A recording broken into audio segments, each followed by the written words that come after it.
মাঝে মাঝে ইচ্ছে করে ছুটে চলে যাই প্রাণপ্রিয় বাংলাদেশে।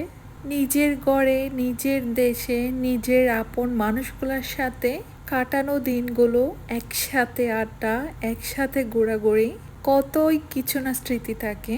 তার চেয়েও শান্তি আর কিছু নাই। চার দেওয়ালে বন্দি আছি এই দূর প্রবাসে, মন চায় বারবার ছুটে যাই সেই আমার দেশে।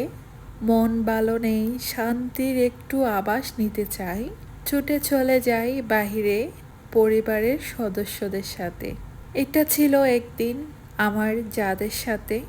অবশ্যই এটা যারা চিটাং আছে সবাই চেনেন জাম্বুরি পার্কে। যখন এই আগের ভিডিও, আগের ছবিগুলো চোখের সামনে ভাসে, তখন মন তো আর মানে না। খুব মিস করি এই দিনগুলা, এই সময়গুলা, এই জায়গাগুলা। পরিবার পরিজন সবার সাথে কত না মায়া।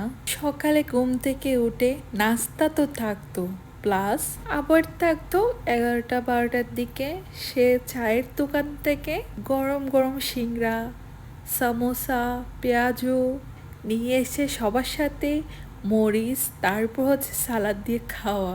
কি একটা দিন, তাই না?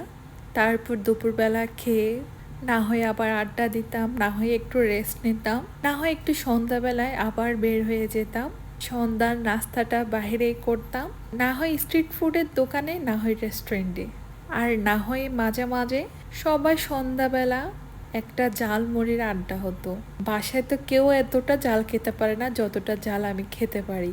তবে সেদিন একটা চ্যালেঞ্জ থাকতো যে আজকের জাল মুড়িটা বা ছনা মাখাটা অনেক জাল হবে। তারপর সবাই চ্যালেঞ্জ অ্যাকসেপ্ট করতো, ওকে আজকে আমরা সবাই জাল খাবো। তারপর পুরা এক বোল বা এক থালি জালমুড়ি বা ছনা মাখা খেতাম। তারপর সাথে চা, বিস্কিট ইত্যাদি ইত্যাদি, মানে কতই না আড্ডা, কতই সুখ, কতই শান্তি। আজকে আবেগটা আর ধরে রাখতে পারলাম না, যার কারণে মনের কথাগুলো এই ভিডিওতে শেয়ার করলাম। হ্যাঁ, আরেকটা কথা তো বলতে ভুলে গেছি। সন্ধ্যার টাইমে বাইরে গিয়ে, স্ট্রিট ফুডে গিয়ে, রাস্তায় দাঁড়িয়ে এক প্লেট ফুচকা বা এক প্লেট বেলপুরি হাতে নিয়ে টক ঝাল চাটনির সাথে খেতে অসাধারণ লাগতো।